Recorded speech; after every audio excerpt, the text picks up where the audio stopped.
Let's create an absolutely selfish world. That means what I want for myself, I want for everybody in the world.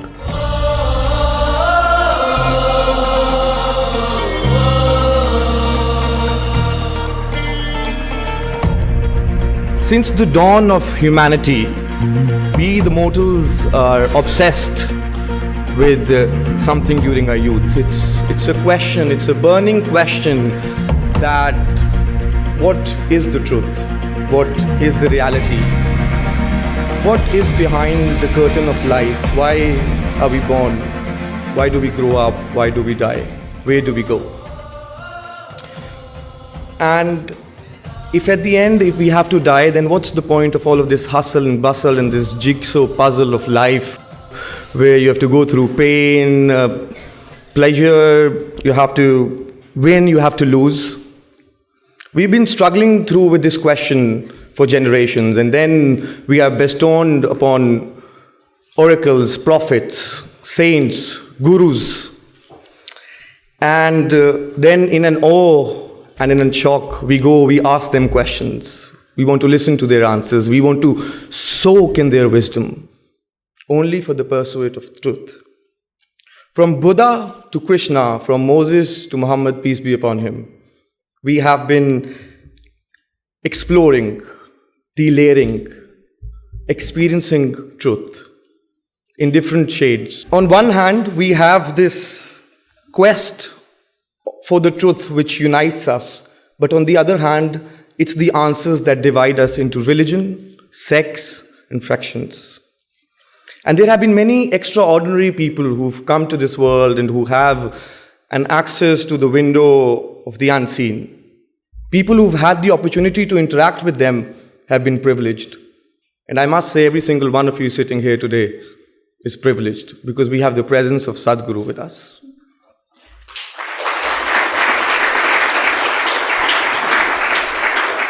He is a man who is dedicated to physical, mental, and spiritual well-being, and also gifted with the utter clarity of thought and perspective.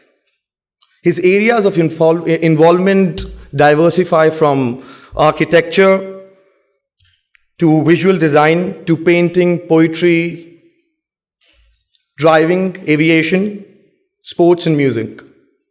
Can we please give him a standing ovation? Welcome, Sadguru.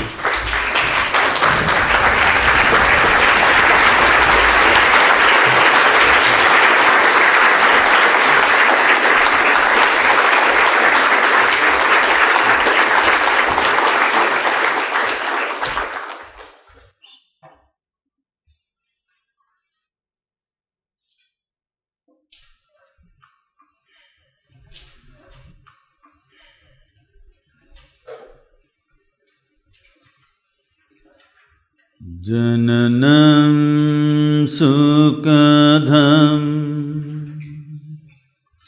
maranam karuna milanam maduram smaranam karunam kalavashadiha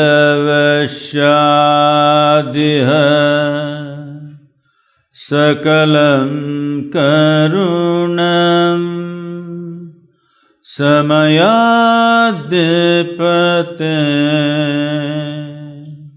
akilam karunam. Good afternoon, everyone. I said good afternoon. I thought you're not already on talking terms with me. Well, if I can just explain the chant, what it is well, Bilal was raising these questions, why are we born, from where we come, where we go, all this. Well, we can get to those questions later, but right now, what are we here as we sit here? What we call our life is, on one level, just a combination of two things: time and energy. Time is rolling away for all of us at the same pace. You can't hold it. You can't stop it, you can't accumulate it. You can accumulate wealth, you can accumulate money, you can accumulate knowledge, but time is running away for all of us. People may think they're doing different things, but every minute, we're just 1 minute closer to our grave, that's all that's happening. We think we are going here, we are going there, we are going somewhere else. No, as far as the physical existence of who we are, we're going straight to the grave. Hello? This is not my wish. That's how life is designed. So time is running away for all of us. But how come one human being is here, one human being is another, one is joyful, one is misery, one is success, one is failure? It's the energy, how you manage this. Either you can turn it against yourself, or you can make this into a phenomenal process. If the intensity of your energies, life energies are managed in different ways, what somebody does in 10 years, you may do it in 1 year. So, if you live here for 100 years, people feel that your impact on life on this planet is like 1,000 years, simply because of the intensity of who you are. So, the chant was just about this, but the last line was about, but if you become Samayadipate, that means if you become master of time, then you are delivered into a completely different space, because time is a concern only because of our physical nature. How deeply you're identified with your physical body, to that extent time rules you. You don't have to look at your watch. As we sit here, slowly your bladder will tell you it's 2 hours. Yes? So what you call as physical body is cycles of time. What you call as planet is cycles of time. What you think is a day is just a rotation, what you think is a month is a rotation of the moon, and what you think is a year is a revolution of the planet. Everything is in cyclical motion. One who transcends this cyclical movement of physical nature, now he becomes a master of time. Then life moves into a completely different dimension. This is the aspiration of the human being. Knowingly or unknowingly, everybody is aspiring for it, but if you aspire consciously, there is a possibility. Please. So you just mentioned that every single day we are going towards our grave. I strongly believe in that. Not that you believe, you are. I think we are all stopwatches and we have a stopwatch on top of our head which we can't see. I think all of us are on life support even though we can't see it because we don't control our breath, our next breath, but we yet want to be in control. We are dying every single day. So what's the whole purpose? I mean, I would want to be in control of what my plans are in 2 weeks, 2 months, people plan for 2 years.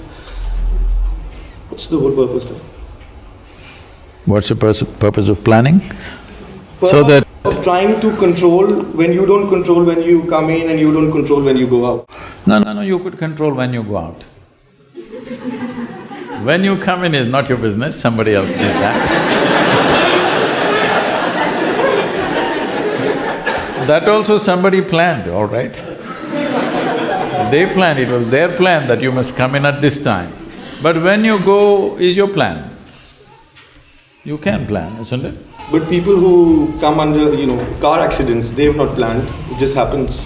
Bad driving. See, you must understand this. Physical world, physical reality is subject to various forces. If you manage those forces well, you will ride it. If you don't manage it, you will get crushed by the same thing. So many people are using their cars to make their life every day, yes or no? One day, either because of your mistake or somebody else's maybe, somebody did not handle that force properly, speed properly, suddenly you're dead. But there are so many millions and millions of people across the planet who are handling this right and making their life, isn't it so? If there was no automobile, you think I would have reached here or you would have reached here? Maybe you live here, but I wouldn't have reached here. I'm saying it's making our lives. Well, when we don't handle it right, it'll crush us, of course. This is the nature of the world and it's good it's like that, because if competence is not rewarded, and incompetence is not punished, there would be nothing to live for here. Isn't it so? What would you live for?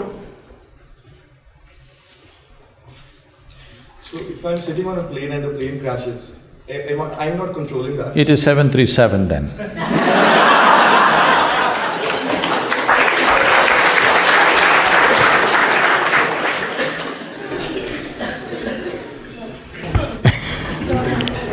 So, Sadguru, most generally, women do not dare to fight against… Hey, they're fighting all the time, within the house. The place of the fighting, which is where I'm coming. So they do not dare to fight against few corrupt police system and bureaucracy. I come from India, so I'm talking in terms of my country. When logic fails, women like I face threats that malign and question our chastity in the process. How do I win this over and still keep continuing to voice out, especially in places like a police station, being a woman? You shouldn't be going to the police station. A lot of people don't go to the police station. You all go to the police station? No.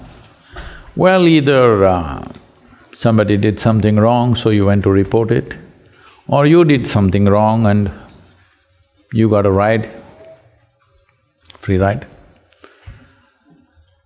This happens once in a way. The less it happens, the better. Police are there to handle situations only when they go wrong.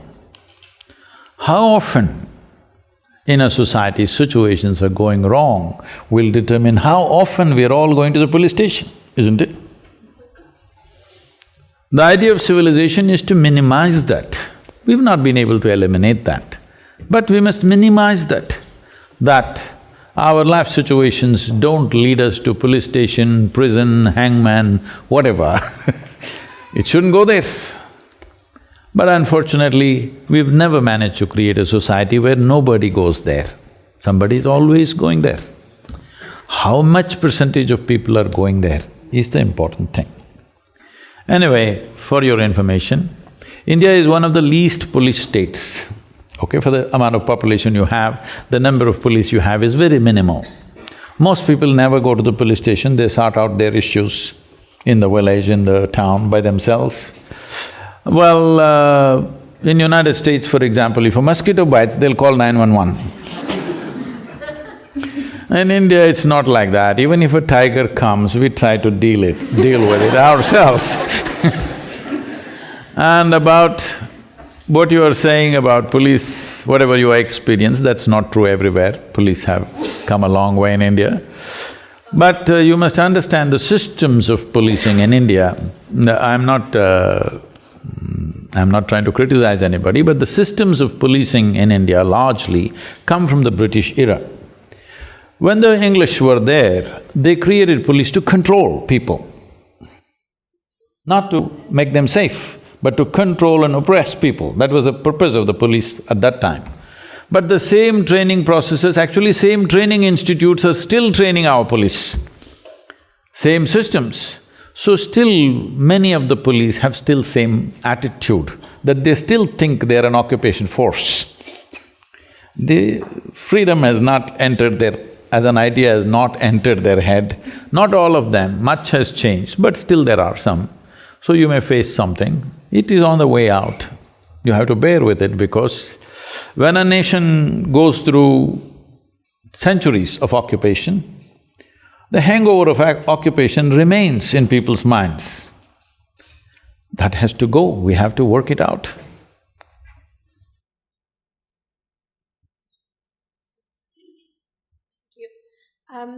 My question is on competition, and as most of the students here would know, LSE has a very intense culture of competition, and a lot of the students who come here have always been at the top of their class, and once they come here, they continue… How can everybody be at the top of their class? What does it mean? They sit there? All different classes. Oh, how can everybody be at the top of their class? Only one person is at the top of the class, isn't it? That's how I understand the top. Yeah, but once they come here, they're not the top anymore because everyone used to be the top, so it kind of disappoints them a bit. Anyway, so once they come here, there is a big culture of competition, and there's a lot of comparison that takes place, whether it's comparing grades, achievements, internships, everything. I myself, for example, am not a very competitive person. I don't really engage in that with others. But being in this hyper-competitive environment, I sometimes question myself, should I be more competitive? So my question for you is, what is the meaning of competition both for individuals and society? And does competition make us grow and evolve, or should we solely focus on ourselves? Those who do not have any sense of their own competence will become competitive because their only pleasure is being one step ahead of somebody else. I am on top of the class, what does it mean? And you say, I have known this. When I was in school, can I tell you a small incident in my school?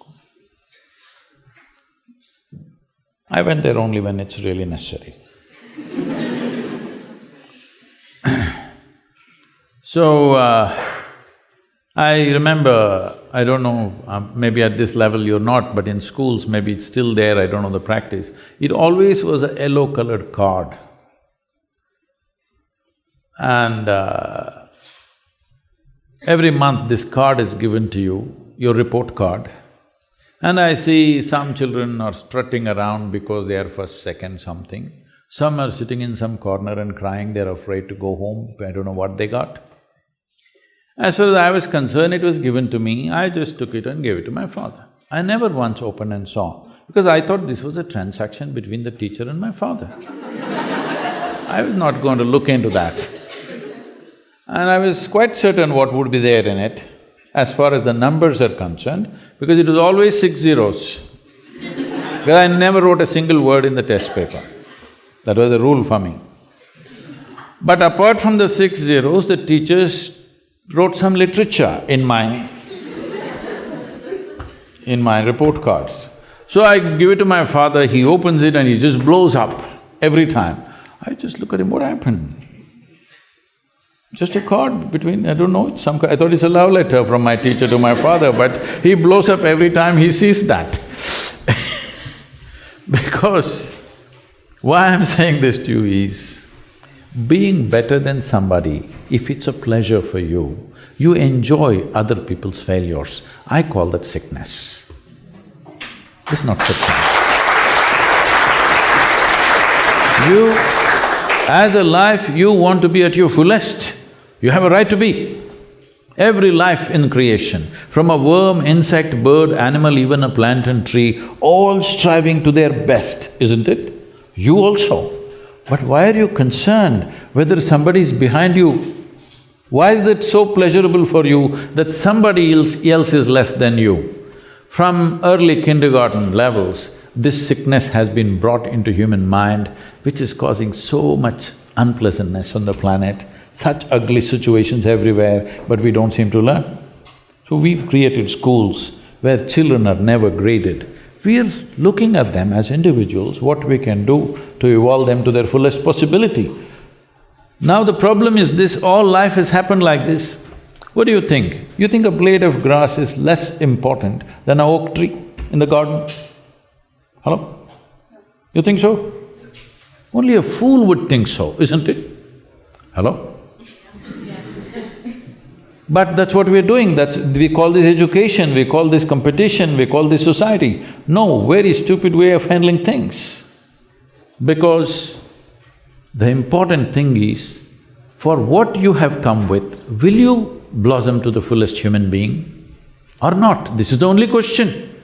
This doesn't need anything other than constantly nourishing the atmosphere, not even the person. If you want a plant to grow, you don't do anything to the plant, you just take care of the soil, the atmosphere, the ambience. That's all that needs to be taken care of even for a human being, that you need to take care of the atmosphere so that everybody finds the fullest expression for their life.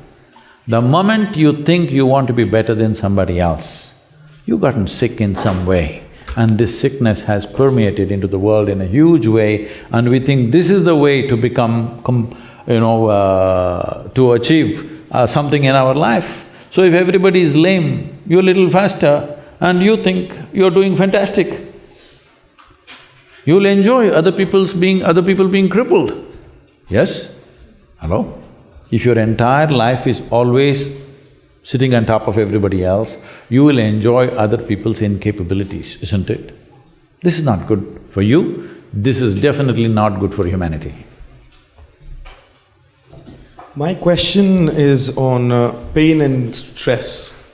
So I think our arrival to the world from the time we come out of our mother's womb is through stress, pain. No. Go further back, somebody had pleasure.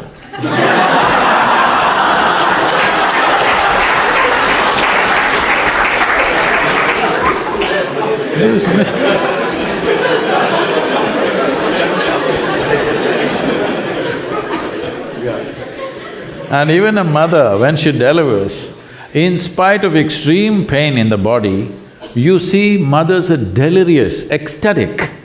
Yes or no?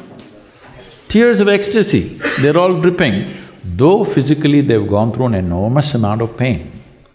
So don't say your life started with pain, no, it's not so. Okay. So this is what I wanted to come to, that pain I think leads to prosperity, everything…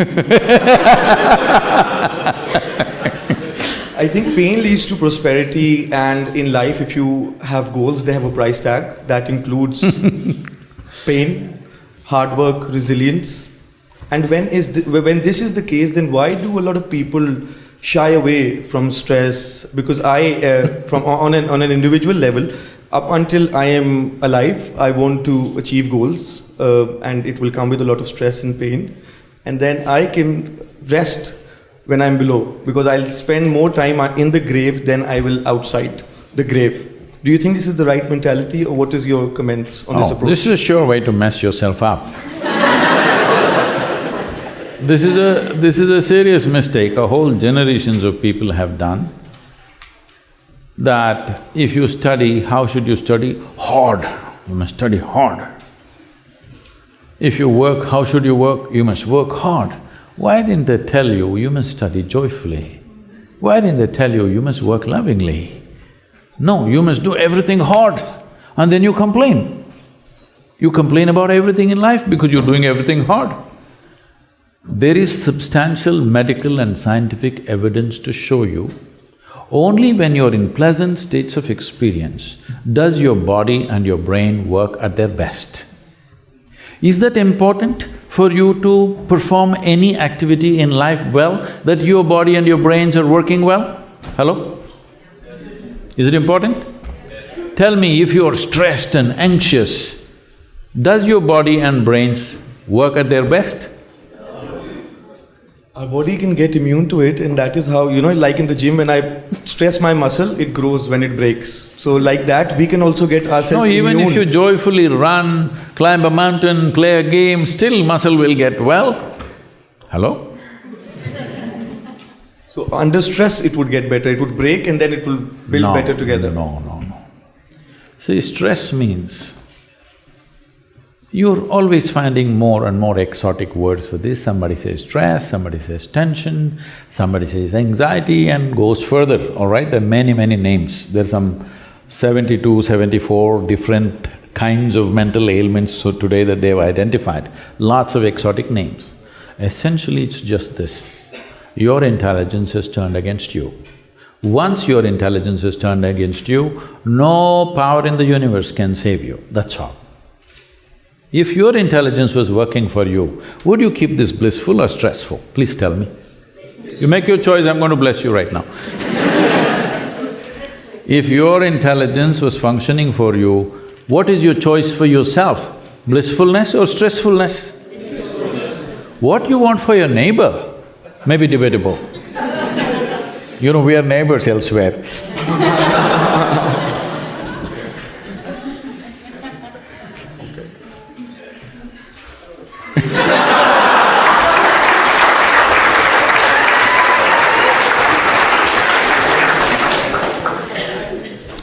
Sadguru. Our mothers have set amazing benchmark.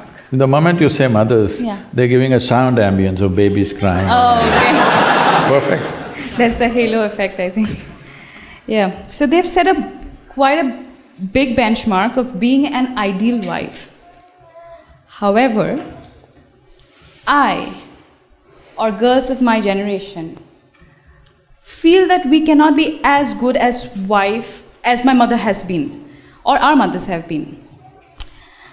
So should I feel that I am falling short of in my personal life, or should I feel that I'm not giving enough justice to my marriage once I'm married? How should I feel about this? You know, our center in the United States is in Tennessee. Tennessee is a little one kind of state, okay. Mary Makowski, that's not Romanian, right? No. Mary Makowski got married. And after their honeymoon, they came home and she threatened him that she's going to make a dinner all by herself. I'm sorry, she said she'll make dinner for the new husband. And husband came home from work and she served the dinner and he put it in his mouth and slowly he was chewing on it and went into profound thought. Then she was very excited about this dinner and she said, there are only two things my mother taught me how to cook, the meatloaf and the apple pie. Then he looked at her and said, darling, which one is this? So, your mother, your grandmother, how they made good wives? Largely it was believed the way to a man's heart is through his stomach. Today your husband will call Uber Eats and whatever, Quick Picks and this and that and Swiggies and whatever, all right? So, you can't make a good wife based on how your grandmother became a good wife. You can't become a good wife based on how your mother became a good wife. Situations have changed, expectations have changed. It's not in the stomach anymore. For some it's gone up into the head, for some it's gone further south. Yes? So, you don't do that. Essentially, what a husband and wife means is, because you're not geared, most people are not geared, very few people in this world are geared to make this journey of life all by themselves. They're organized enough within themselves totally. They never feel anything missing in their life because they've made themselves like that. But most people need somebody else to lean on. Either emotionally, psychologically, there are needs in a human being, physical needs, psychological needs, emotional needs, maybe social needs, economic needs, variety of needs. To fulfill these needs, you want to find one person that you can depend on. Because it's very difficult even to find one person with whom you can share everything that you have, your body, mind, emotion and works. So this is the idea. Formalizing it is so that every time you get some little friction, you don't fall apart, so little tying up so that things don't fall apart very easily, all right? Nothing else. The biggest mistake humanity made was, they started saying marriages are made in heaven, that's why it's such a mess. No, it's done here. If you see, marriages are made between us and we took responsibility for who we are, we could have made it work, but the damn thing is made in heaven. Not suitable here, it's because it's alien stuff. Everything is a mess because you think it's made elsewhere by somebody else. If you understand it's made by you for your well-being, to fulfill your needs and your purposes so that you can go through this journey of life with least amount of trouble and friction, then you would handle it more responsibly, isn't it?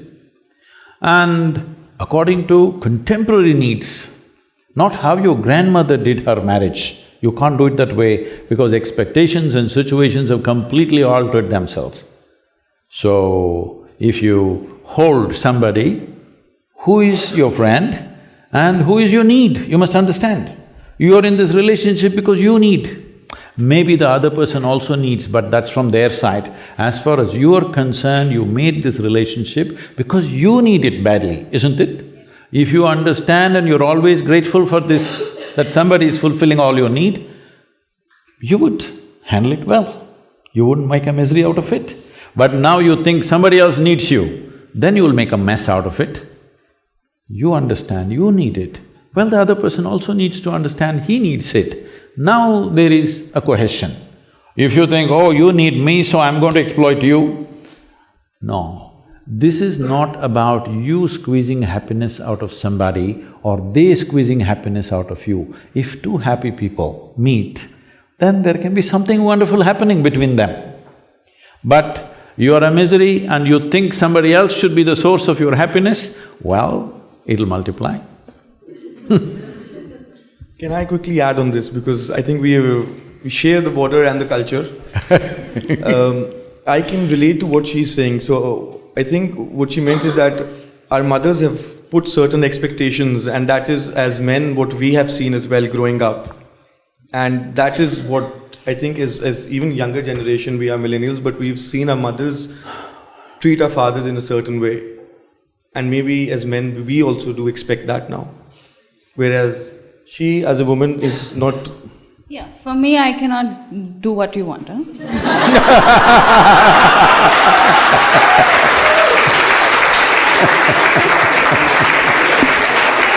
And if my future husband is seeing this… She is from the wrong side of the border.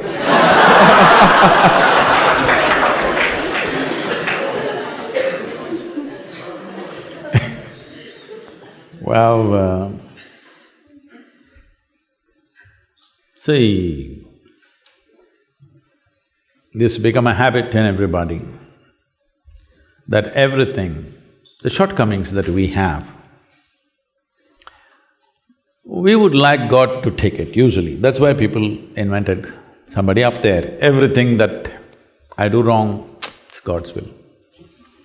Everything that I do right, of course I did it. So the next level of passing the buck is the parents, genetics. A little boy, 8-year-old boy, one day came up to his dad and asked, "Father, where is all my intelligence coming from? Where does my intelligence come from?" So the father said, "It must be from your mother, because mine is intact."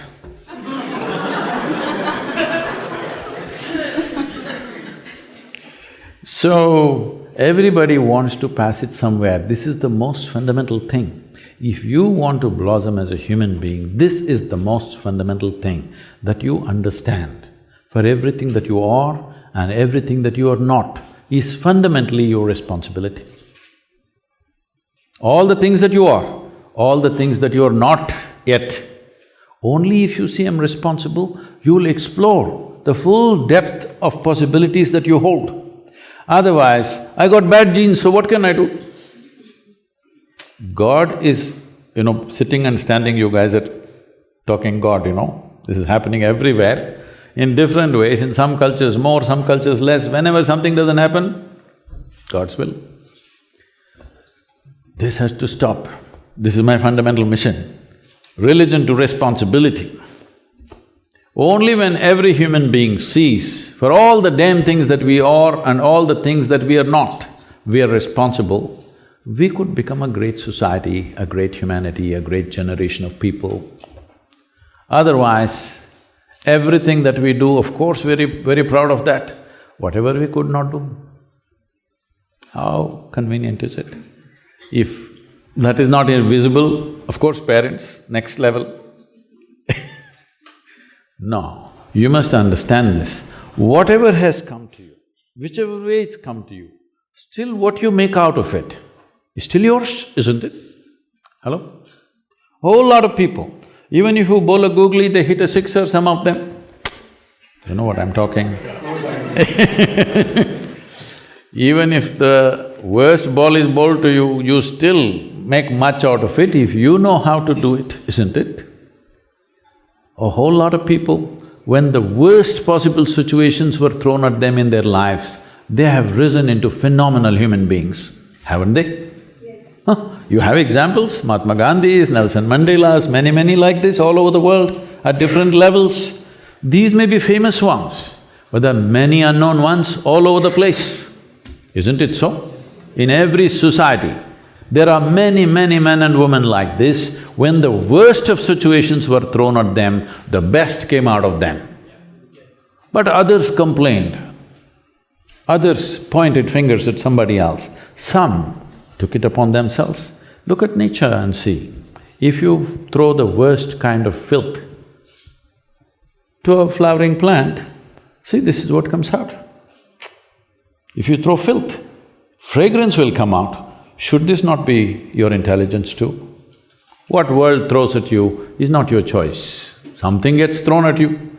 What you make out of it is yours, 100%.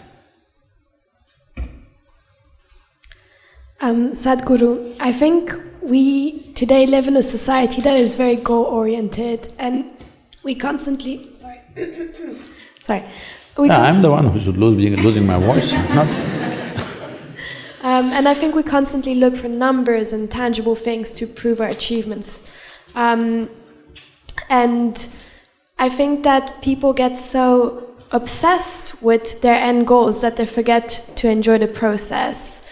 For example, at LSE, a lot of people see their degree as a means to an end, and as a result, they forget to enjoy their time while they're here, because all they think is like, oh, that career that this degree is going to bring me, or that place that this degree is going to bring me to. And so my question for you is, which is more important, the process or the end goal? And are we able to move forward if we only focus on the process? See, that's because a whole lot of people have kind of wrongly conceived that life is some kind of a race.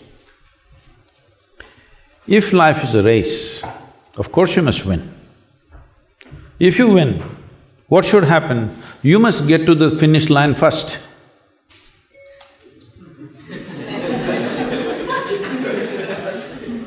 You didn't get that? If it's a race, you must get to the finish line first, isn't it? That's the intent of a race. You know what's the finish line? You know what's the finish line? You want to get there soon? No, we don't want to get there soon, isn't it? We will get there, we know, but we're not in a rush to get there, we do our best to see that we don't get there soon. So definitely this is not a race. So what is it that every human being is trying to achieve? Right now, being in an atmosphere like this, maybe you're thinking of profession, maybe a business, maybe getting to some place, I don't know, maybe you're trying to win an award or something, I don't know what. But you must understand, whether it's money or wealth or recognition, fame, name, whatever it is, essentially what you're trying to do is, you want to experience life a little more than the way it is right now. Somebody thinks it'll happen with knowledge, somebody thinks it'll happen with money, somebody thinks it'll happen with pleasure, somebody thinks it'll happen with, relationships or something else, doing something in the world, or somebody thinks it'll happen only when they go to heaven. But all of them are seeking the same thing. I want you to understand, the man who goes to the bar and the man who goes to the temple are seeking the same thing through different means, fulfillment, isn't it? Yes or no? I know, a lot of people don't like it. Hello? Religious people won't like it, but the fact of the matter is, everybody is seeking the same thing. You want your life to become larger than the way it is right now, isn't it? You want your experience of life to become more profound, more intense, more something. Why do you think half the people are on alcohol and drugs? Simply because they're seeking an experience. And they found chemicals are the easiest way to have a large experience. Tomorrow you're broken, that's another matter. But right now there is an experience. Why do people want to go to heaven? Because they think the experience out there is better than here. At least that's a marketing.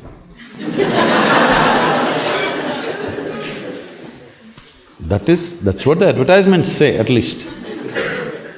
If it's such a great place, why don't you go today? No. You must be really psyched to want to go today. All others, just play with it to the extent it's comfortable. They're just trying to handle heaven, they're just trying to handle their psychological situation with heaven as a fruit up there. Because if you remove it, they'll get fearful, where am I going then? But if you really believe it's a better place, you must be gone today before all these fools get there, isn't it? Hello? Because you want to be on the top of the class. So, we must understand this, that this is not a race. This is not a race. This is not something that you're going to win or lose. See, you don't have to fear about this life. It is not like LSE. You understand? Only if you study to a certain extent, only if you do this project, only if you write this paper, you will pass. It's not like that. Everybody shall pass here. Hello?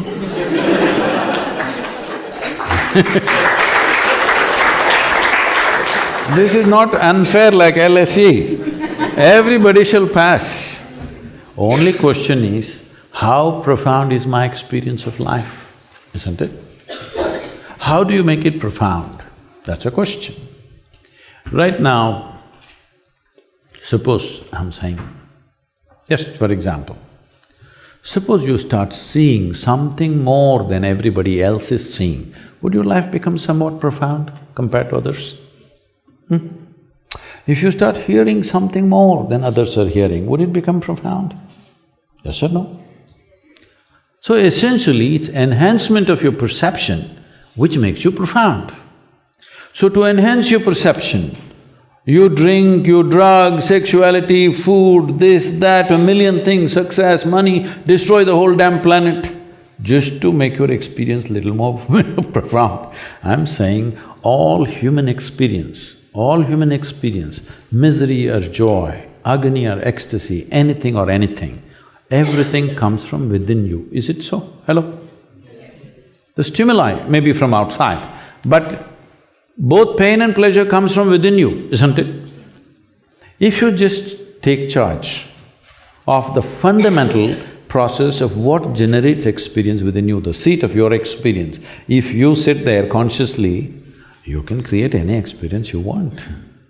Look at my eyes, I'm always stoned. Yeah. Never touched a substance, but always like this only.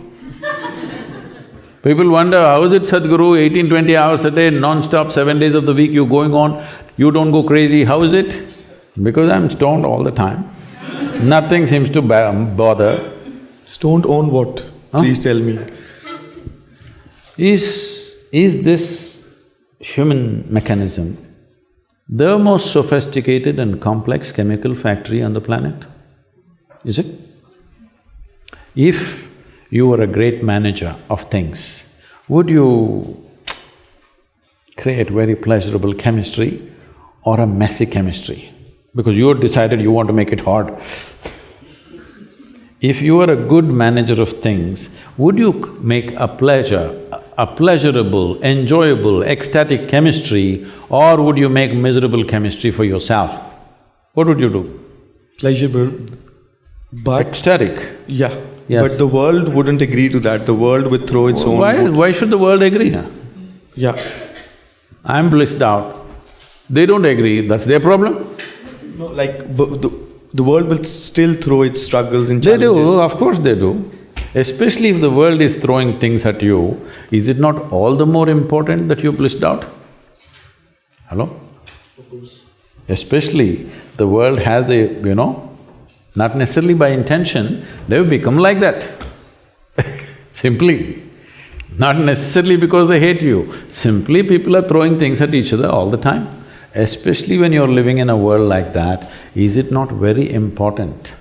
If the outside situation is not conducive, you keep yourself absolutely conducive for life. Is this not very important? But most people do not even know how to sit here peacefully. Forget about ecstasy in their life, they've never seen that. You have to pump some chemical into them for them to know some sense of blissfulness, otherwise they don't know that. I'll tell you. Can I tell you a situation? Of course. I was supposed to speak at Tel Aviv. I'm flying out of Atlanta. I'm to land there in the morning, mid-morning and speak at 6:30 in the evening. But due to some flight delays and stuff, and I land at 6 o'clock in the evening. So I'm traveling an American airline, nothing edible on the plane. So I'm famished, I'm super hungry.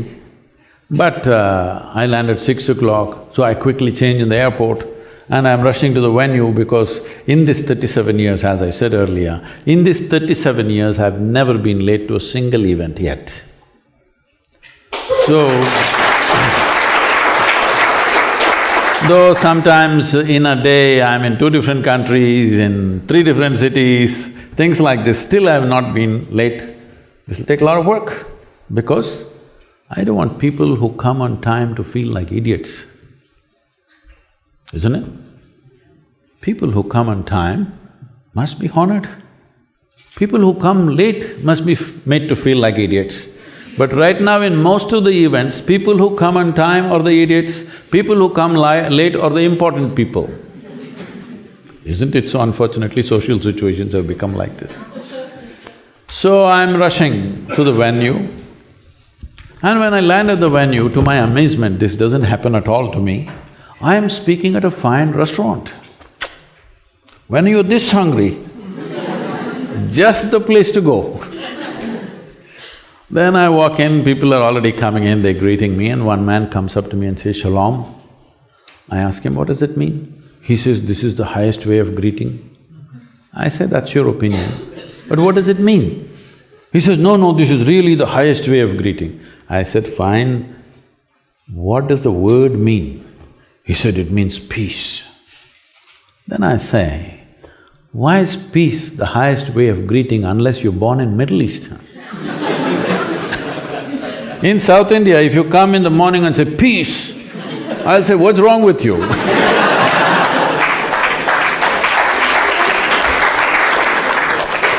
So, anything we are deprived of, slowly we will export it to heaven. Today, if we say peace, we say divine peace. If you say love, divine love. If you say bliss, divine bliss. These are all things human beings are capable of. Hello? Are you capable? At least some moments in your life, you're peaceful, you're joyful, you're blissful. Does it happen to you? These are all human qualities. Certain idiots have exported it to heaven. And it's becoming harder and harder to get there. Now you're evolving a philosophy, how to suffer through my life and achieve something. What will you achieve? We'll just bury you. Or if you come to India, we'll burn you. But that will happen anyways, you are meant to… So anyway it's going to happen. What is the most important thing? This life should find full expression in this limited amount of time that we have, isn't it? If you want to find full expression, there is substantial scientific and medical evidence to show you only when you're in pleasant states of experience will you find full expression to who you are. Does everybody endorse this, please? Hello? Many of you look too serious for me. Many people have become dead serious. When I look at the way they're walking on the street, I think they're practicing for the last pose.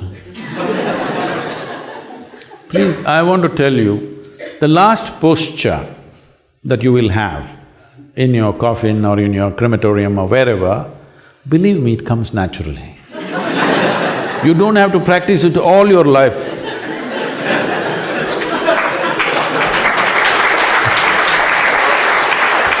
Grave. You know what the word grave means? Grave means you're practicing for the grave. No, you don't have to practice. Here you have to practice how to be alive. Death will come. It's life which can happen inefficiently. Death is always super efficient, isn't it so? Have you ever seen death happening inefficiently? Have you? So you don't have to practice it all your life. Life happens inefficiently. Whichever way we do it, there is a better way to do it. Huh? Whichever way you do it, still there is a better way to do it with life, isn't it? Death you can't do any better, you don't have to strive, it will happen perfectly, believe me. It doesn't need you. My question is, everyone's looking for happiness. Do you think that it is achievable? Because I believe happiness is a goal. It's a temporary feeling. It goes away. Some people do drugs, buy bags, buy material things, but it is temporary. You're not even looking at me. Do you think it's contentment and blissfulness that would only come when you are selfless? Is that a way to achieve it, or is there any other way? What is selfless? When you do things… That means you lost yourself? No, when you are focusing on… not on yourself, but trying to uplift the society and help others. Which society will you uplift? Your society, isn't it? That is also self, isn't it? No, not just my society, the entire world. Well, it's your world, isn't it? That is also self. But you have a choice, like you can… If you make a choice, that is self, isn't it? True. See, all kinds of bombastic words have been thrown around like this. Become selfless. That means what? Without a self? Is it possible? Like your intentions and the No. See, I would say just be greedy, okay? You're in LSC. Yes, be absolutely greedy. Right now you're very stingy with your greed. Only you want to be well. Suppose you got married, you and your wife want to be well. You got children, you and your children want to be well, your family wants to be well. Why don't you say, I want all life to be well? Be absolutely greedy about what you want. You want this, isn't it? Every human being wants this or no? You want to be well? Why don't you expand your greed a little bit? Why are you so conjuice? Those of you who don't understand, not from Indian background, conjuice means actually cum juice, that means no juice in you. You're lifeless. Even with your greed, you're stingy, means you're lifeless, isn't it? At least in your greed, be limitless. What I want for myself, I want every life on this planet to have it, why not? What's the problem? Because you have limited time, you can only work for… I know. In intention, it doesn't take time, isn't it? Hello? In intention, thought and emotion, it doesn't take time. It's only action which takes time. If we are limitless in our intention, our actions will go as far as it can go. But if we limit our very intention, then we become constipated. From being constipated to become conscious is the important journey that we need to make. Yes? Right now we're constipated. Constipated means what? It happens little by little. Right now, this is how life is happening, little by little, little by little. Now you think it's me, then you get married, oh, one more person. Then you have 2 children, 2 more people. Why? What is the problem? Does it cost any money? Hello?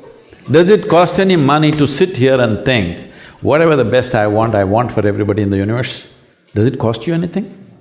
Now what will happen to you is, everything that you can do, you will do in your life. In your life, if you do not do what you cannot do, it's not a problem. But if you do not do what you can do, you're a disaster. I'm just telling you, don't become a disaster by limiting your intent.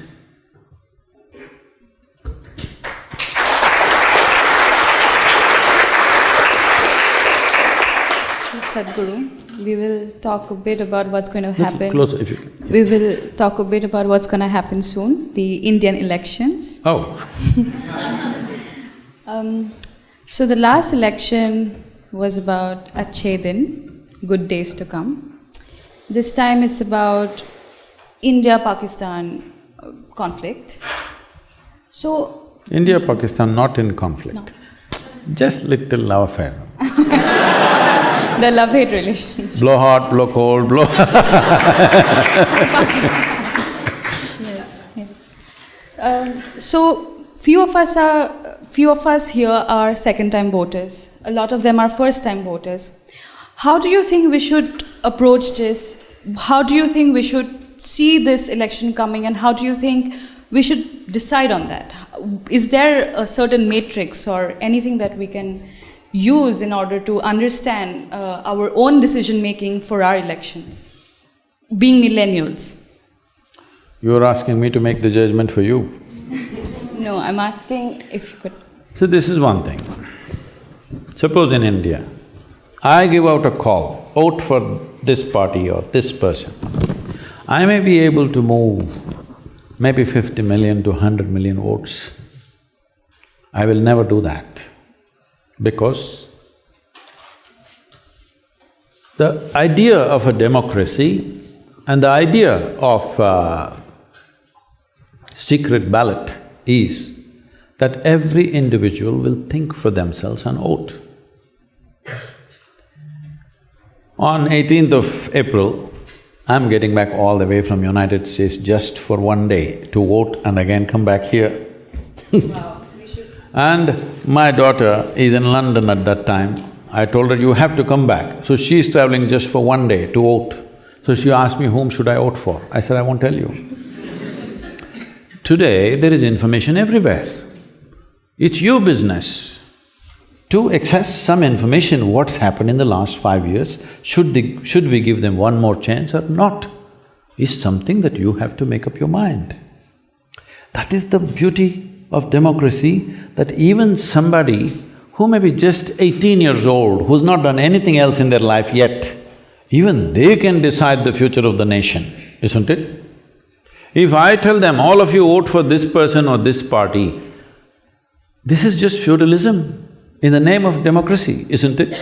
Whether you vote in the name of a religion or a caste or a guru or whatever, you have destroyed democracy. Democracy means every individual must think. You don't even want to think. Why? Because you don't understand democracy is a participatory sport. It is not a spectator sport. That all of us are participants. We are not spectators. Only those people who are standing for election are not the players in the democracy. We are the players in the democracy, isn't it? So it's everybody's business to make some evaluation out of their own understanding, out of their own experience of life. Has it gotten better or worse? Don't listen to anybody else. Your own life, has achhe din happened for you or not happened for you, is a judgment you have to make, isn't it? There are many issues a country means. Fundamentally, there are security issues, there are economic issues, there are social issues, and then there may be individual issues of education, health, this, that, everything depending on which strata of society you belong to, right? Based on this, you cast your vote. It may be right, it may be wrong, that's not the point. The important thing is you are thinking for the nation. That is the important part of democratic process.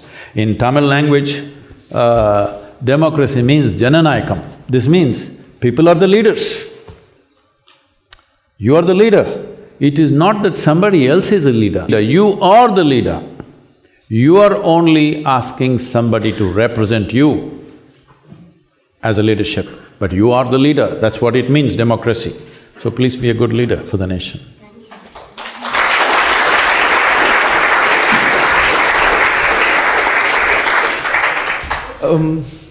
As a Pakistani who's studying with Indians here, and we live in harmony. Yeah, outside that region, they do wonderfully well together. Of course. This is what my question is, that we are divided by a border, but we share a lot of things. We share poverty, we share hunger, any miseries you name, and both sides of the countries are going through it. We have people who go to sleep hungry, school children who don't go to school. How do you think the youth, because the majority of Indian population is youth and so is Pakistan, how can you think that we can come together and really alleviate the miseries and work together for a better future? Well, that's a dicey question. You must understand this. A nation is not some God-given stuff, okay? Only when you identify or make a nation on a religious basis, you may believe so. Otherwise, we know we made it. We write a constitution, not a God-given document. We wrote it, subject to amendments, subject to changes as it is required for the well-being of the people. So, what is a nation today in the world is, still we've not come to that place where we can all embrace each other and live as one nation, the entire planet. I wish someday we will get there, but you see, you're already Brexiting. See, what Europe has done in the last 15–20 years is a truly phenomenal, fantastic achievement.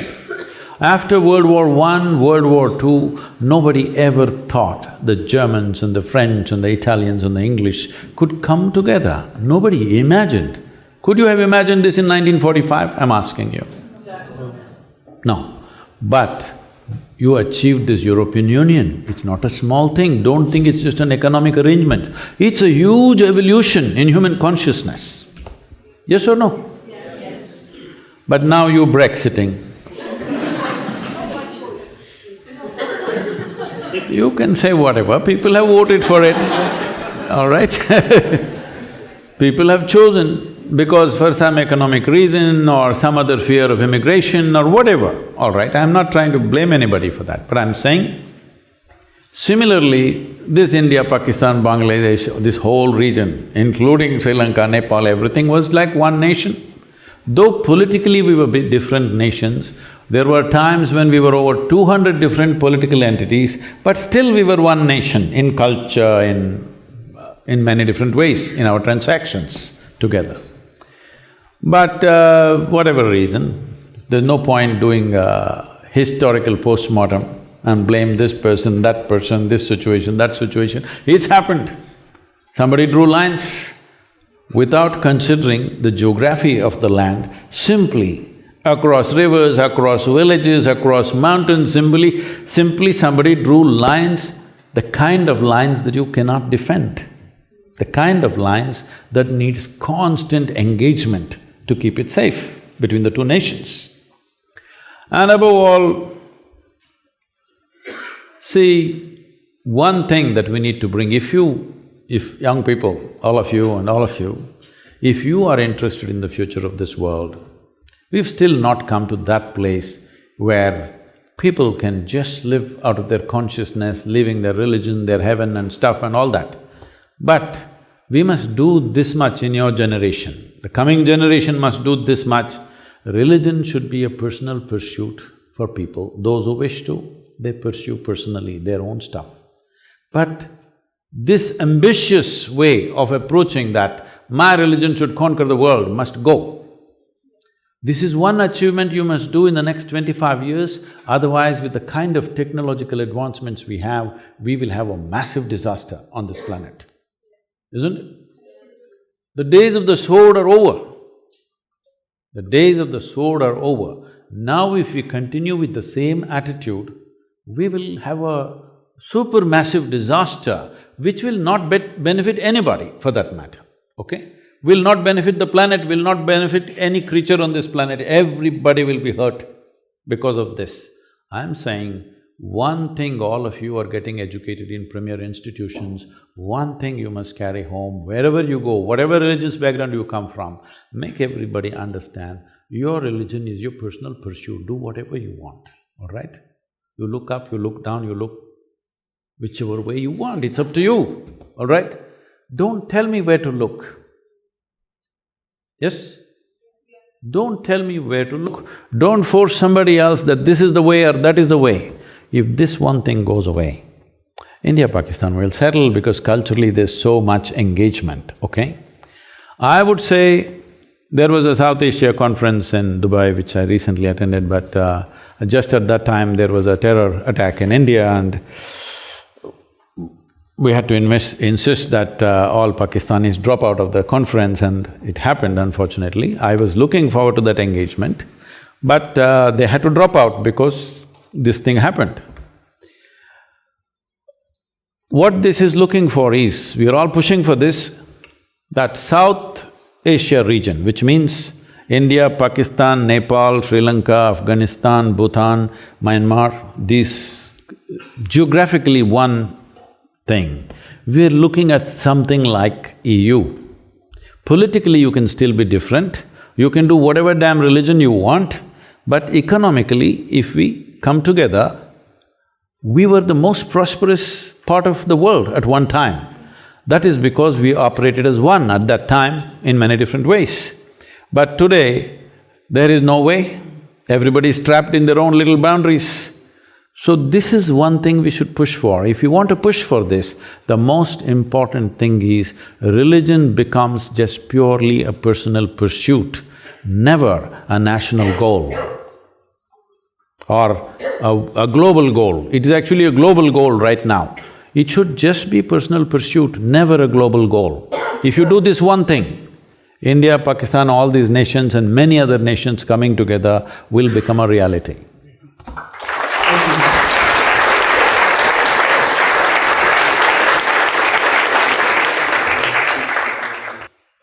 Thank you, Sadhguru, for the wisdom. We would now open up the questions for the floor, and if anyone… you can raise your hands. Thank you very much, Sadhguru, for the Where are exciting… you? Hey, I'm here. Okay. Thank you very much for the exciting discussion. So I wanted to ask, normally as students, we start the term very excited, and we do things very, as you said, blissfully. But by the end of the term, with a lot of outside pressure, we move from blissful to stressful. So my question is, how to maintain that positive or pleasant state of experience? Well, you need to understand the simple mechanics of how this functions. See, now all of us are sitting. I don't want to pick on all of you. Let's say 3 or 4 of us are sitting here. Each one of us is sitting in our own different ways. The geometry of your body and your chemistry are very related. How you hold your body will determine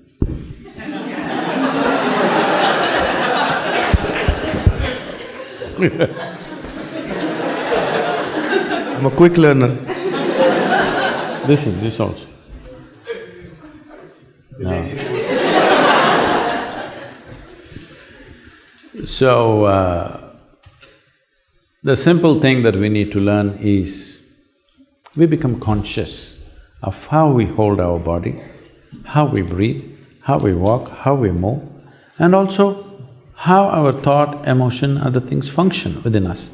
It just takes… you have the necessary awareness and intelligence, it's just never been applied. You're busy applying it to the world. By applying it to the world, a few situations in the world may change, but your experience of life will not change. See, as a generation of people, never before another generation of people knew these kind of comforts and conveniences that all of us are enjoying, isn't it so? Hello? Aren't we the most comfortable generation ever? Yes. We are. But are we the most joyful generation ever? No. So obviously, by changing the outside situation, we can create comfort and convenience. You cannot create well-being, because human experience happens from within. This is not just a random thing, there is an entire science. As there is a science and technology to address external well-being, there is a whole science and technology to address inner well-being. Today our education systems… I'm sorry, I'm not making a critique of an institution like this. Our education system from kindergarten onwards, there is nothing about you. You're reading about the worm, you're reading about the butterfly, you're reading about the plant, you're reading about the globe, you're reading about other galaxies, nothing about this one. Yes? But human experience is 100% manufactured within you, is it so? Have you seen in the same given situation, one person is thoroughly enjoying it, another person is immensely suffering it? So obviously it's not the situation, isn't it?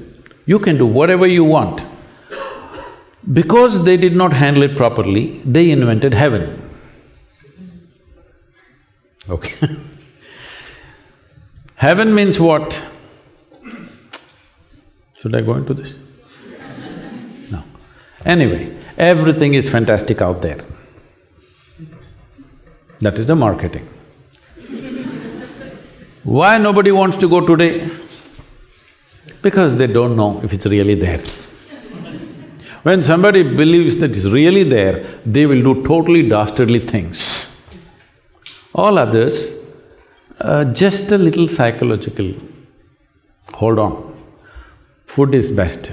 If you're, in Hindu heaven, food is fantastic. If you're a if you're a foodie, you must go to Hindu heaven. In another place, all those white-gowned ladies are just floating around in the clouds. If you like that kind of ambience, you go there. In another place, you'll encounter virgin problems. If that's what you're looking forward to, that's where you go there. But you must understand this. You go there only… what is the qualification to go there? You have to die. Hello? Yes. Is it so? In LSE also? If you have to go to heaven, you have to die. When you die, we usually either burn or bury or cut you and put you to birds. Depending on your culture, we do whatever. One thing is, this body is a loan from this planet. When you're done with it, you must put it back. If you've not done anything ecologically sensitive, this is one thing you will do, all right? So you left your body here and went to heaven. When you don't have a body, what do you do with good food and virgins and all this stuff? I'm asking. These are all bodily issues, isn't it? Hello? When you have a body, all these things. So, I want to down the heavens. People should eat good food here. People should float around like angels here. Whatever lustful longings they have when they're young, they must finish it here. They should not become sick dreaming that something is waiting for them up there. What do you think? Should we down the heaven? And above all, do you have any proof? Do you have any proof to prove to me that you're not already in heaven and making a mess out of it? Do you have any proof? You're already in heaven making a terrible mess out of it. If you sort yourself out, you will see this will feel like heaven. Of all the planets we know, in whatever explorations we have done in this universe, this is the best place. Do you agree with me? You're already in heaven, why are you such a mess? You need to sort this out. The only reason why you're such a mess is, you're not fixed like other creatures. For all the other creatures, nature put two lines, between which they live and die. But for human beings, there's only bottom line, there's no top line, that's what they're suffering. If you're suffering your limitations, I can understand. You're suffering your freedom, that is what is the disaster right now. If you were fixed like every creature, you wouldn't be stressed, isn't it? All other creatures are like this, stomach full, life settled. But you are made like this, stomach empty, only one problem, stomach full, 100 problems. This is simply because you are not able to handle your own faculties. We gave you a supercomputer, but you did not read the user's manual. That's all your problem is. Thank you. Namaskaram, Sadguru. I would request you to please guide us more on the issue of whole interpretation of religion. As you said, that it has to be a personal matter. Religion as a concept, you've mentioned before, it was a new concept for India and its surrounding places earlier. But people drew lines on those religious and social cultural aspects as well, and which eventually led to conflicts. So how do you see inner engineering, yoga, as the way of resolving that conflicts and turning towards the inner self and breaking the barriers of religion? Well, you want a prediction or you want a plan? Those who are not those who are incapable of making a plan and executing that plan always look forward to predictions. What prediction means is, you just hope it will happen. You are not willing to lend your life to make it happen. That's why I'm telling you, all of you young people should strive towards it. Of course, people will deride you, somebody wants to kill you. I have never abused anybody, but people want to kill me, death threats keep coming. What for? Simply because you ask questions for which they have no answers. I have never abused them, I have not abused their gods, I have not abused anything. I'm just asking questions. You went to heaven, all right, but without a body, so how are you going to eat food, good food, and how are you going to do anything with these virgins? What are you going to do? When I ask them, why are they feeling so insulted? So this is one way, for a long time it's been like this, for a couple of thousand years. One way to handle questions is kill the questioner. It's been an effective way till now, but no more. It's not going to work like that, because today, not just one person is going to ask questions, 1 billion people will ask questions. Yes? Once you raise a question, the whole world knows this is a question and everybody will ask the question. There was a time where only one person raised the question in a village or a town and you killed him and the question was over. Those days are over. So this is why you don't have to abuse anybody. But you must ask relevant questions, isn't it? Hello? Daring, relevant questions. Whatever matters in our lives, should we not ask questions at least, even if you don't have answers? You don't have to abuse anybody, you don't have to deride anybody, but you must ask questions, because if you ask 3 intelligent questions, 90% of the scriptures on the planet and all the 3 heavens will collapse right now. With your blessing, I've started my journey. One question I'd like to share, that we meet people we meant to meet, or is it a destiny, luck or fate? Have you just fallen in love or something? Huh? No, because I don't want to disturb the romance.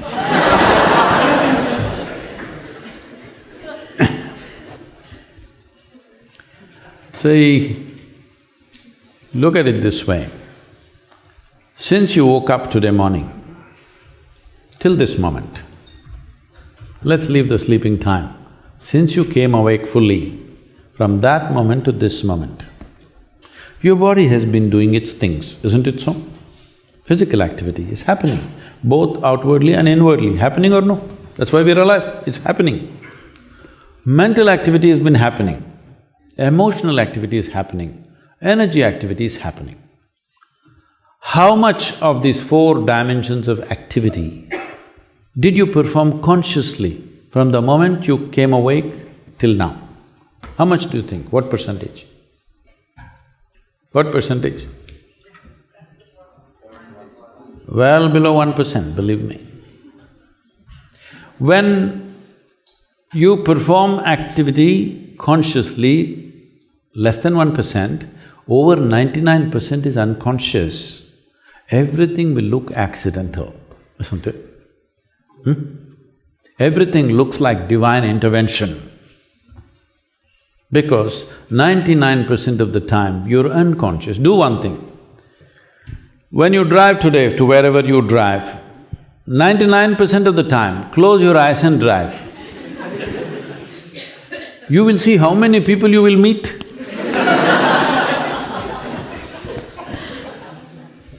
But if you drive with your eyes open, fully conscious, you're not going to meet anybody like this with a bang.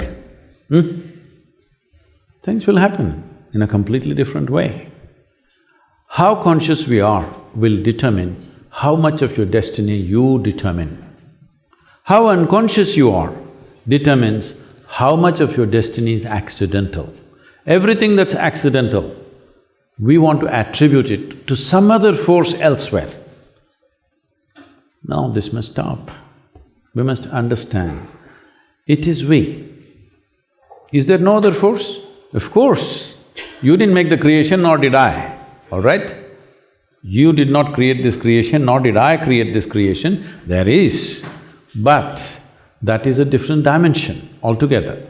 And what is happening with you right now is entirely your making. From where you come from in India, this is the only culture on the planet which constantly told you, your life is your karma. Karma means you're doing. Your life is your making. Whatever may be happening, you may be able to logically figure out why it is so, you may not be able to figure out, but still you know one thing, if this is happening to me, this is my making. This is the greatest empowerment you can have, when you understand, my life is my making. Whatever happened till now, it doesn't matter. How will you make your tomorrow? I'm asking you. If you clearly know 100%, my life is my making, how will you make the next moment? How will you make a tomorrow? How will you make your future in the most beautiful way? Isn't it so? That's what needs to happen. So I have two questions, and one is related to the last thing Shoot you one at a said. time, I'm a simple guy. Okay. Because you were just talking about our life Little closer. Yeah. Sorry. So that we make our lives, right? And what about the people that have it very hard? What about the people that are exploited sexually? What about the people that have been like in the worst scenarios for many years of drudgery? I think it's so unfair. I do agree with it, but I think it's unfair to say that this is the responsibility of the individual to be okay. Because for some people it's just so much harder. See, I made a simple statement, you're making a philosophy out of it. Okay, Okay, there are many segments of society, please. thank you. There is a second question. You can hold on to the microphone and sit down, it's okay. See, there are various levels of life happening on the planet. In London city, there are richest people living in highest levels of pleasure and comfort. There are people who are living the worst possible life within this city, yes or no? Yes. You don't have to go all over the world to see that, right here. So, if we create a society where there is such disparity, I'm asking, both you and me, are we responsible for this? That was my second question. No, we'll come, just answer the… I'm asking the question now. Are we? Yes, Maybe we can't change it tomorrow morning, I know that. But are we? If we see we are, we will start working towards a solution. Otherwise, we'll try to make a living out of problems. A whole lot of people in this world have invested so much in the problems, they're only making a living out of problems, evolving philosophies of problems. The only thing that matters is a solution, isn't it? Huh? Not in how many ways we glorify the problem. The only and only thing that matters when there is suffering for a human being is a solution. Yes or no? Whether it comes from up, down, whichever way the hell it comes, who cares? Whether it comes from heaven or hell, we don't care. When somebody is in some state of suffering, the only thing that matters is a solution. So if solutions have to happen, who created the problems? You can say it's this guy or this person or that person. No, we as human beings have bred problems, isn't it? When I have a glass of water, I'm not willing to share it with the person sitting next to me. Why do you expect a man who has $1 billion to share it with somebody? I'm asking. Hello? When you are not willing to share the little things that you have a philosophy, why are the rich people not sharing it with the poor people? They will not. Because your argument is, but I don't have enough. But even they don't have enough. They may have $100 billion, but they don't have enough, that's what you need to understand. This is the nature of human being. You may think they have too much, but they don't have enough. As you don't have enough, nobody has enough in this world, yes or no? Yes. Only thing is just this, that's why I told you, your service, sacrifice, selflessness, all these things, these are all con jobs. That's why I told you, at least what is the worst in you? Your greed. Expand your greed towards everybody's well-being. We can work towards it. Will all the problems go away tomorrow morning? No, we can only work towards it, isn't it? If all of us work towards it, will it go away? Hello? If every one of us really strive towards it, will it go away? Yes, it will, isn't it? Will it or will it not? It will. But till now, the problem has always been about how to get all the human beings on one page. There are different nations, there are different races, there are different religions, skin color, this nonsense, that nonsense, every kind, all right? For the first time, for the very first time in the history of humanity, two things have happened. One thing is, our survival is better organized than ever before. There is enough resource, technology, for every problem we have a solution at hand. And for the first time, we can sit here in this room and speak to the entire world. Never before this was possible. See, many people have come, he mentioned names, Rama, Krishna, Buddha, Jesus, this one, that one, all kinds of people. When they spoke, hardly 10 people heard. Yes or no? This is the first time you can sit here and speak to the entire world. When such a privilege is there, is it not your and my responsibility to say the right things? Right things to put all human beings on one page? Hello? If we do this, because never before this was possible, now it is possible. As a generation, will we make it possible, or are we just a whine generation pointing fingers at each other and we will die like this? This is the choice we have. This is the reason why I'm going from university to university, though I avoided every damn university when I was your age.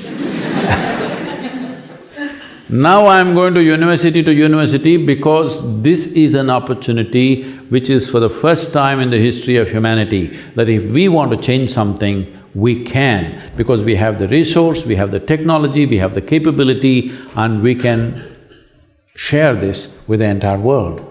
Never this was possible. Please, let's make it happen.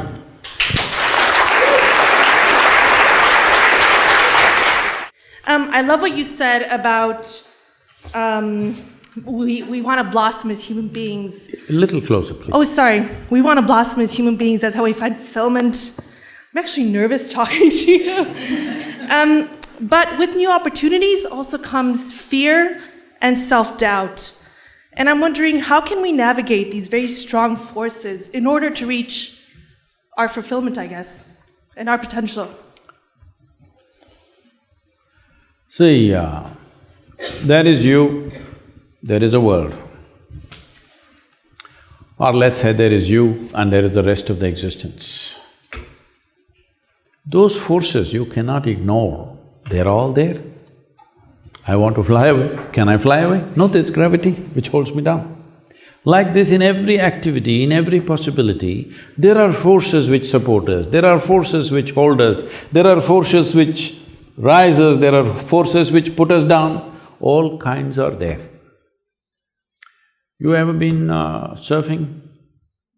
No?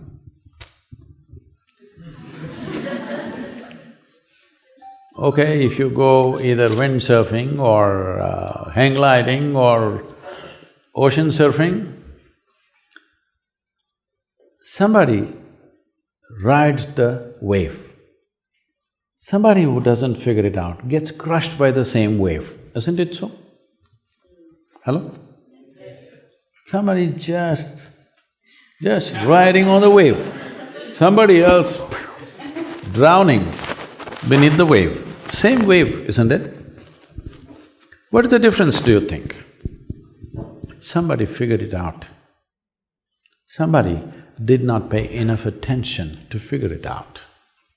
The most fundamental thing that you need to figure out is not the waves, not the wind, not the sunlight. The most fundamental thing that you need to figure out is, how does this function? Now you're talking about your fears, your anxieties, your struggles. These are not waves and wind and fire and something else. These are just your own thoughts and emotions, isn't it? See, please I'll make it extremely simple for you. Human beings are suffering, all right? Variety of suffering. There's a champion sitting there. But I'm asking all of you, leave those people who are in war zones, who are in extreme poverty and some violence, leave them. We can excuse them. Because for them, suffering is coming from outside. How much of your suffering ever has come from outside? I'm asking, when was the last time you were stabbed with a dagger even though you were living in London? I hear a lot of knife crimes in London. When was the last time you were stabbed? Hey, even you were not. No? But there are many people that are. Yes, I know, but I'm asking, when were you stabbed? No, not you, nobody in this room. So, what I'm saying is, the amount of suffering that coming to you from outside is minuscule. Rest is on self-help, isn't it? Why are you generating suffering for yourself? What is it? Simply because you have not taken charge of your faculties. What is it that you're suffering? If you ask people, you will see, even you, let me ask you, you're capable of suffering that happened 10 years ago to you, isn't it? 10 years ago this happened, still suffering. And you're capable of suffering what may happen to you day after tomorrow already. Yes or no? So you are not suffering life, let me make this very clear to you. You are not suffering life. You are suffering two most fantastic faculties that only human beings have, which no other creature have, which is a vivid sense of memory and a fantastic sense of imagination. You are suffering your memory and your imagination. So what you're asking is, please make me like an earthworm once again, I will live peacefully. If we remove half your brain, for sure you will sit here peacefully, isn't it? No fear, no anxiety, no trouble, nothing. So the problem is, you're complaining about your evolutionary forward movement of life. You want to be back there. If you had the brain of an earthworm, stomach full, you would be so peaceful. Is this the way to handle this possibility? I'm asking you. This is the greatest privilege, that every little thing that happens to us, we remember vividly. And we can use this memory to project and try to create those things in our life. This is our greatest privilege which no other creature has on this planet. At least on this planet, we are the most privileged life, but we are the messiest one. Simply because neither your parents, nor your teachers, nor your institutions have done anything as to how to handle your own faculties. They're teaching you how to mess with the globe, and of course you messed very effectively. Nothing about how to do this. If you knew how to conduct this, would you create fear for yourself, anxiety for yourself, misery for yourself, or joy for yourself? I'm asking you. Joy. So the problem is not with the world, the problem is, as I said, you have a super computer, you are refusing to read the user's manual. Just by accident you want to handle this, it's a mess. Last question.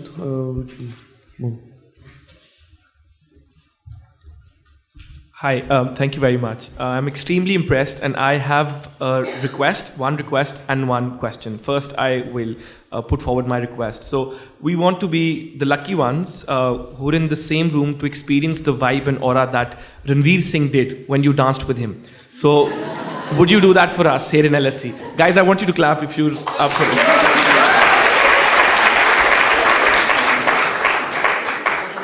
We'll get fulfillment. What's the question? After the dance or before that? Okay, my question. There are no so I'm extremely There's no rock band here, so… So I'm extremely impressed how you've said that religion shouldn't be a national goal. It should be something very personal. and we should talk about the right thing. But someone, as someone so many people look up to, don't you think you have a social responsibility to voice your concerns about some specific parties who are trying to spread religious extremism? Or because we can't please everyone, can we? So what are your thoughts on that? Because I told you, you just said that you don't endorse a political party and you don't want to influence anyone to vote for someone. But don't you think we should stand up against something which is wrong? I am not against anything, that's what I want you to understand. I am for humanity. Human beings have come in variety of ways. It's okay with me. Because if all of them became like me, I wouldn't want to live in this world. They're all different. That's why it's nice, look at them, how different they are, each one. That is why it is nice. But all the idiots are trying to make everybody like themselves. Just imagine in your home, if there's one more person just like you, could you live there? One is too much, isn't it? But they want a world full of their own kind. So, I'm not against anybody. It's okay, everybody's saying what they're saying. As long as they don't get overly empowered, it's all right, they're expressing their opinions. Opinions are like cataracts. The more you have them, the less you see. So I'm trying to bring clarity to them also. People say, Sadguru, you're seen with this celebrity, why did you sit with this person? You're seen with this politician, why did you sit with this person?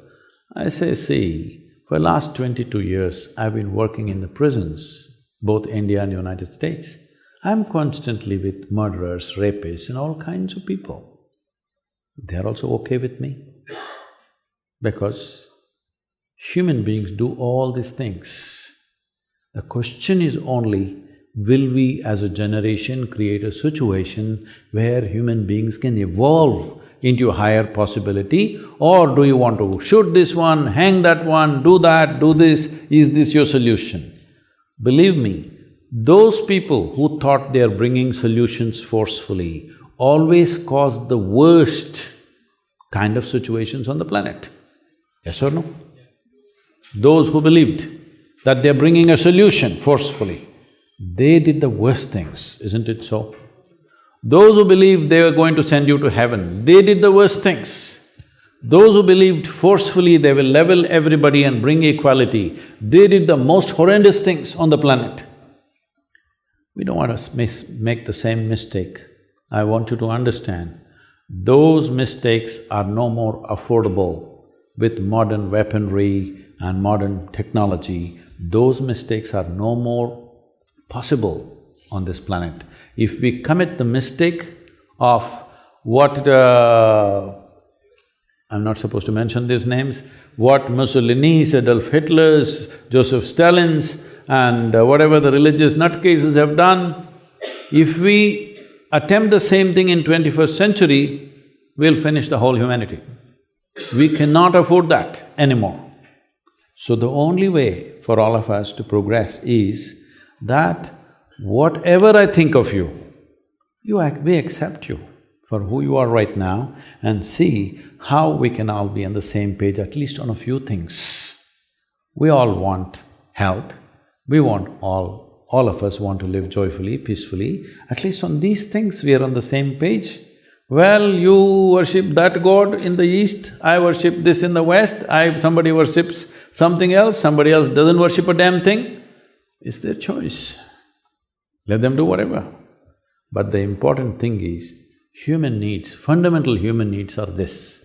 Once physical needs are taken care of, which fortunately for this generation, like never before, though still there are complaints, there are segments of society unfortunately left out of that, still the largest number of human beings, their survival is better organized than ever before. Yes or no? It is so. Today if you have the money, you can go to the store and buy what you need for the next 1 year and not step out of your house and still manage. Believe me, if you were here 100 years ago or 1000 years ago, if you want to start your day, you must take your bucket and walk a mile to River Thames to get your water. Most of you are not even fit to carry a bucket full of water for a mile anymore. Yes or no? So survival is better organized than ever before. Forever we've had problems of food, water, shelter, clothing. For the first time, all of you have 5 times more clothing than what your grandparents had. Yes or no? Huh? All of you have 5 times more clothing than what your grandparents had. You are also eating. Right now, how to eat less is the big deal. This is the first generation which has to be worried about how much to eat. Always every generation of people, when they sat down for a meal, they stuffed as much as they could into themselves because there was so much physical activity to do. If you see the last generations of people, how they ate, when they sat down for a meal, they would sit like this. In India they'll sit on the floor, they'll eat and it's full. And they'll eat little more and little more and little more because there is so much to do physically. If you don't eat like that, you'll run out of gas. Literally it's like gas, like filling the tank. You want to fill as much as you can. This is the first generation which has to be conscious of how much to consume because otherwise you'll become like a balloon because you're not doing anything. So everything is better organized than ever before. Survival is better than ever before. This is the time to transform human consciousness. To transform or to raise human consciousness, we are doing various levels of activity. One, you must sit through this in many different ways, otherwise you won't understand why we are doing variety of things for this purpose, because all these things have to be done. If you don't know all the pawns, there is no game. I want all of you to participate in whichever way you can to raise human consciousness, either by yourself or seek our help. We're doing many things across the world, please be a part of it. The important thing is, all human beings, if their focus is towards their well-being and everybody's well-being, irrespective of who they are. He's a bad neighbor for me, but I want him to be well. All right? This is important. I don't have to say, no, you're a fantastic neighbor, you're not, but I want you well. No, I'm not making a national commentary, please do not understand. Whether he's from from Pakistan or from Kerala, it means the same thing. I'm saying, see, I don't have to say fantastic things about you. Yes, you're a bad neighbor, but I want you well. Because I know if you are well, you will be fine with me. When you're not well, you will try to infect me with the same thing. It's very important, everybody around you are well if you want to be well, isn't it so? This is why I'm saying, be absolutely selfish. It is just that, why selfishness and greed also you're stingy? Why in that also you're stingy? At least in that you can be generous, you can't give away things, all right? At least be absolutely selfish, no? What I want for myself, I want for everybody. Let's create an absolutely selfish world. That means what I want for myself, I want for everybody in the world. Let's make it happen. Thank you.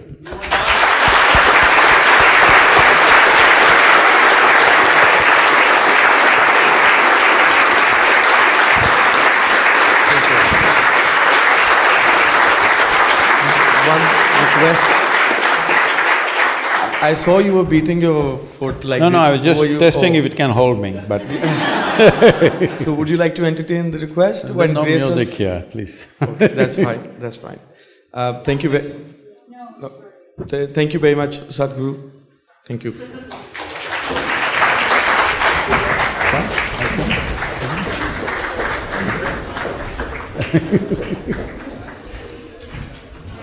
Ah.